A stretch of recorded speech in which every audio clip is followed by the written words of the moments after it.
There is the overall misconception that putting in a lot of hard work for a short period of time brings you long-lasting success. We think the intensity of our work is more important than its consistency. But in order to achieve remarkable goals, you need to show up every single day without backing out. Muscles don't build up by lifting heavy weights once, houses weren't built in a day, and it took Einstein several trials to invent the light bulb. There is no such thing as an overnight success. All these successful people didn't get to their peak by quitting after making several mistakes. They got there because they rose to the occasion and gave it 110% every single time. You have to develop habits which push your creativity and productivity, and overall adapt your life to an effective one which helps you achieve your goals. And all this comes down to learning from your mistakes.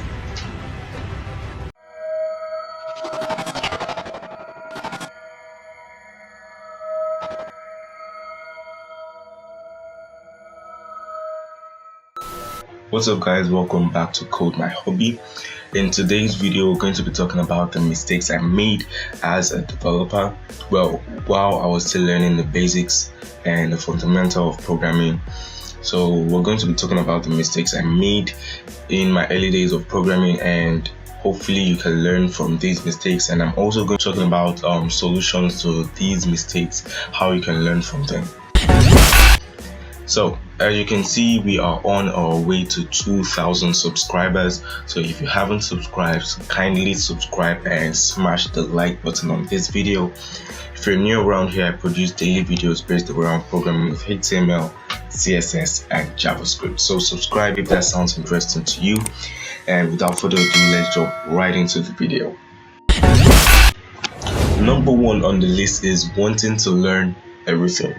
So as a beginner to programming then, I wanted to learn every language because I was learning front-end development then, and we all know the basics of front-end development are HTML, CSS, JavaScript, Bootstrap, jQuery, and now React. So I tried to learn everything at the time, and in the long run I figured out that I wasn't so good at everything, and I figured out that I was giving myself a lot of stress and I wasn't learning as much as I could. So I had to stop and I took everything step by step. So I started with HTML, learned everything about HTML, moved to CSS, learned everything about CSS, started working on some projects.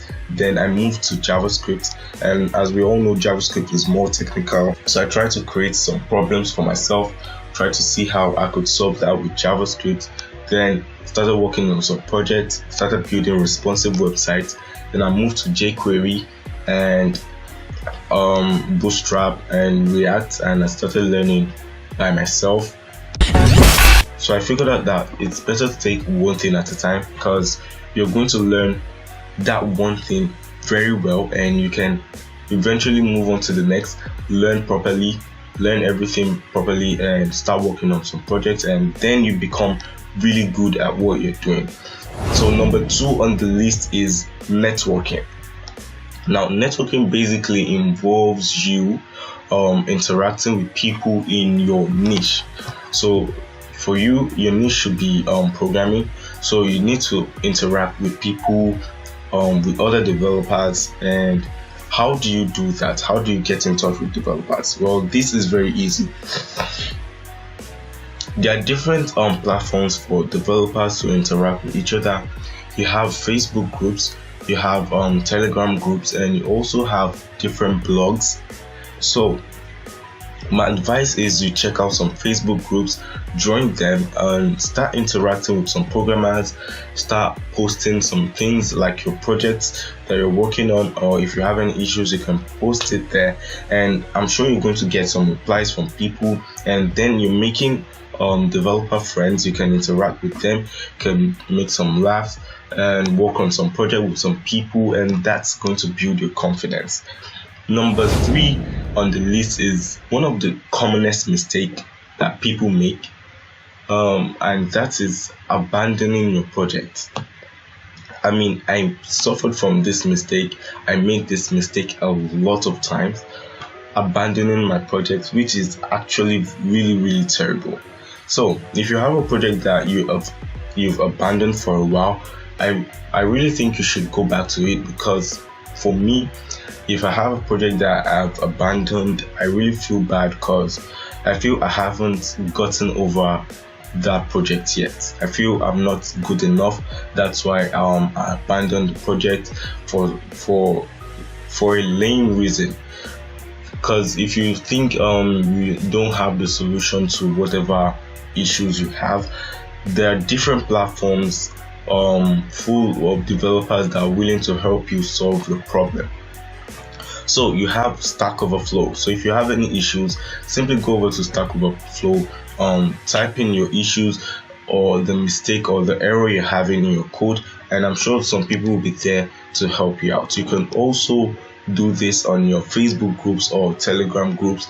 I also created a Telegram community for different developers. So if you're interested, the link is going to be in the description for you to join and interact with different developers.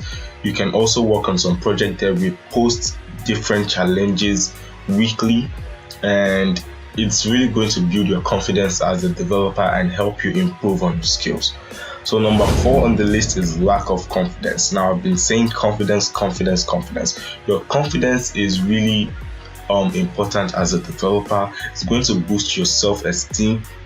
So if you have a very low confidence level, it's really going to bring down your self-esteem. For example, if you're trying to pitch a client and you feel you're overpricing, you're just bringing down your self-esteem.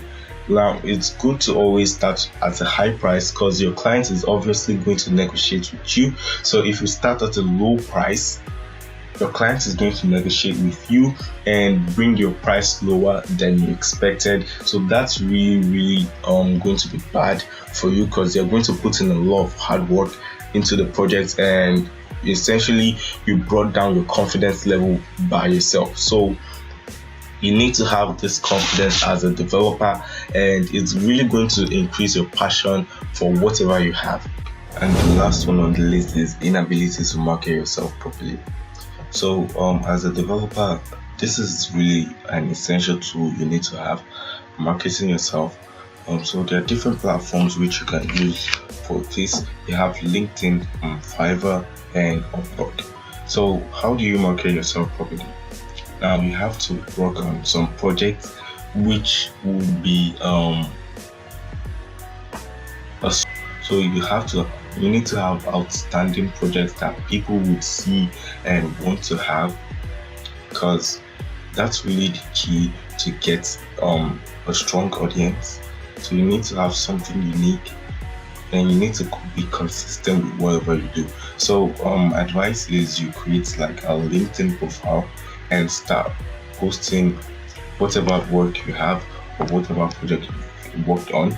And you could also create Fiverr gig and start promoting yourself. Okay, you could promote yourself on LinkedIn. You could promote your Fiverr gig on LinkedIn also.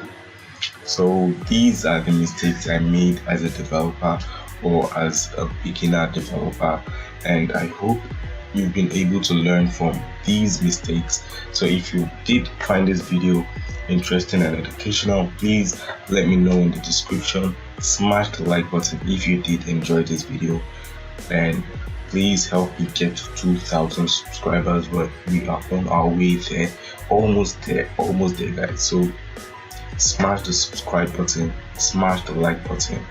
Thank you for tuning into this video. As always, I'll see you in the next one.